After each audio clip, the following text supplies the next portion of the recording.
All right, welcome back to the channel. All right, man. Jason Rosasrio and J-Rock, Julian Williams fought for the WBA and the IBF 154-pound title. And the numbers for their fight came in, and a whole lot of people watched that fight on Fox. And the numbers were basically on par with the Terence Crawford fight on ESPN. Now, just looking at it, you might say, what's the big deal? But in my opinion, it's a big deal on two fronts. Let's talk about that in this video.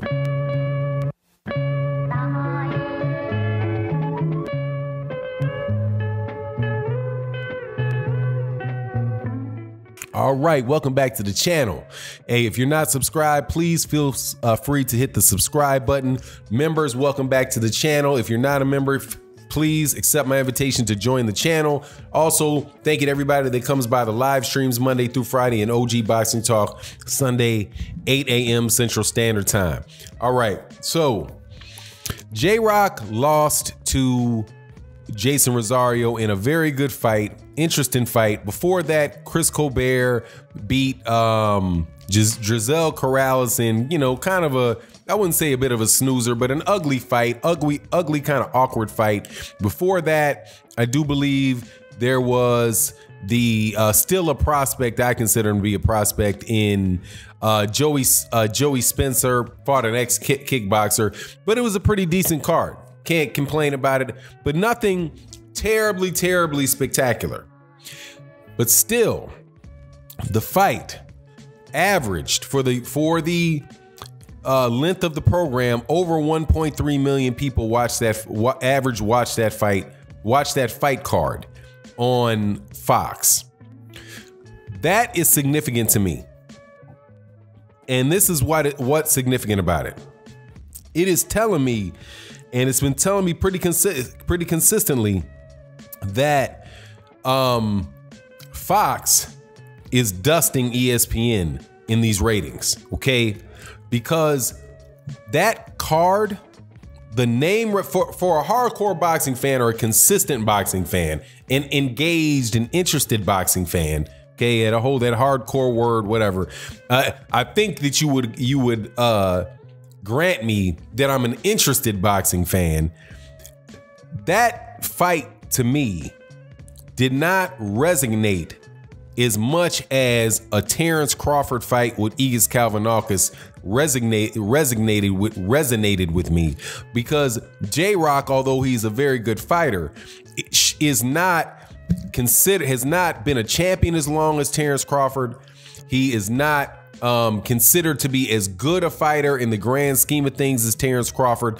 He has not had the accomplishments. He's not had the track record that Terence Crawford has, but yet his numbers on Fox are essentially the same as Terence Crawford's. They are essentially the same as what Vasily Lomachenko would do on fighting on regular ESPN, or what, and because, you know, those guys are fighting over there on ESPN Plus. The numbers are they're way too close for fighters that have tremendous reputations in Vasily Lomachenko and Terence Crawford. They're way too close to Julian J-Rock Williams and a Jason Rosasrio fight. Okay, it's way too close. And that's telling you, when you can have a product that you know these fighters are not known as aren't as well known, but yet they can perform on par with fighters that get a massive, at least Lomachenko, have gotten a lot of promotion. That tells you that how these two networks are performing. If Fox can get more out of what would presumably be less, that tells you that there's something about Fox that is outperforming something about ESPN. And I have my personal belief about what that is. Fox, number one, Fox actually, I do believe they actually want to be a dominant force in the sport of boxing, and that they legitimately want boxing to serve as a as something that will keep people engaged and on their channel when after they're watching the NFL or after, on some occasions, it'll be like a big premiere fight, but they want to be the premier boxing channel, provider of boxing content in America. ESPN, on the other hand, just wants some other sport, some more content to be able to be uploaded to be shown on ESPN Plus. And it's the difference, between the intentions of the network that are resulting in what you see. I don't think anybody would argue that Julian J. Rock Williams should be on par as far as recognition and people's interest on any given day than Terence Crawford. It just should not happen. Now, the numbers are not actually out yet for the fight because ESPN and Fox went head to head. They went head to head.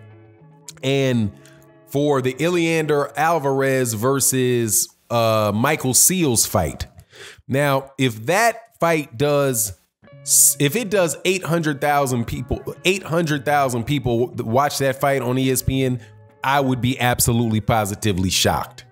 And quite honestly, there's not that big a difference between those two fights, other than they also, and this is the second part of the thing, that the reason that I think Fox is doing better than ESPN and killing DAZN. Now, I don't even really have much time to talk about DAZN because DAZN is just out there. DAZN is just out there writing checks so they can stay in the conversation because they don't even really have very many subscribers.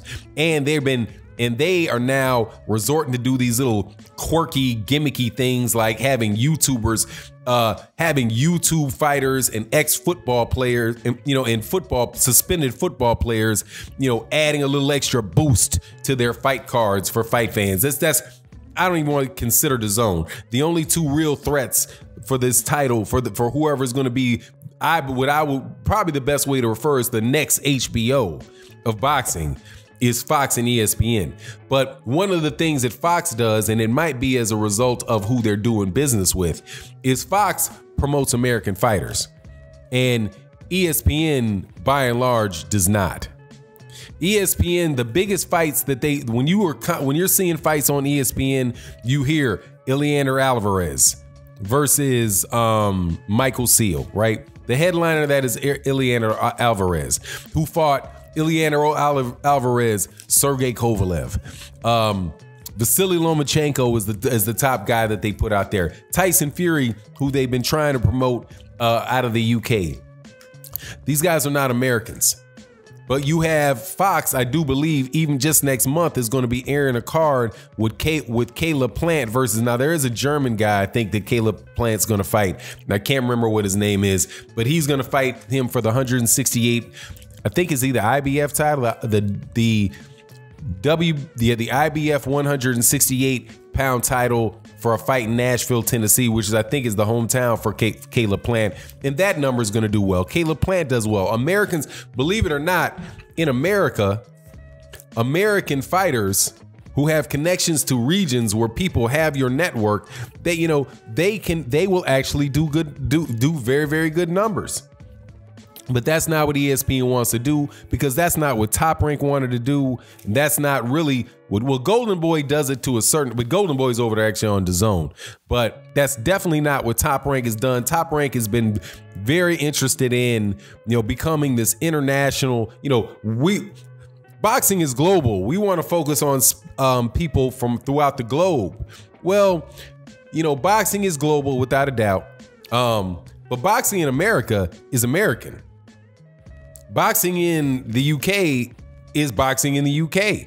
We're all on the globe, but it's reasonable to expect that that Japanese fighters that in Japan, because boxing is fairly popular in Japan, right? With fighters like Monster Inoue and Tanaka and Ioka and the little Mexican dudes that go over there and fight. When they have fight cards in Japan, you wind up seeing a lot of Japanese fighters featured on the cards in Japan. When you go to when you look at fight cards that are put on in the UK, you see fight cards that are by and large, the major people fighting on those fight cards are from the UK. In the United States, for some reason, Top Rank thinks that they can act, and ESPN thinks that they can act outside of that system and put on a bunch of fights with people like, oh yeah, hey man, we're in America, but let's put on some people from Argentina. Let's fight a guy from Argentina against a guy from Lithuania and see how this rolls. Why would people be interested in that? Especially in the United States, where it's a tertiary, it's a tertiary sport. It's not the main sport. It's not the number two. It's not the number one, number two, number three, or number four fight or number four sport. Just makes no sense. But Fox, it put on a fight where the headliner was a guy from Philadelphia fighting in Philadelphia, right? And before that, they fought these two. He had lost his belt he had won his belt, a guy from Philadelphia fighting a guy from Baltimore. And it just seems like that is what should make sense. And that's why you see these numbers coming out like this. But hey, man, it's too much like right to ask these people to try to sell and promote American fighters in America. And I don't get it. And that's not xenophobic. It's just real. That's what you see in the UK. That's what you see in Japan. That's what you see in Mexico. You even see that in Canada. But for some reason, ESPN and Top Rank just don't think that's very important in the United States. Anyway, it is what it is. Let me know what you think in the comment section. With that, I'm out. Peace.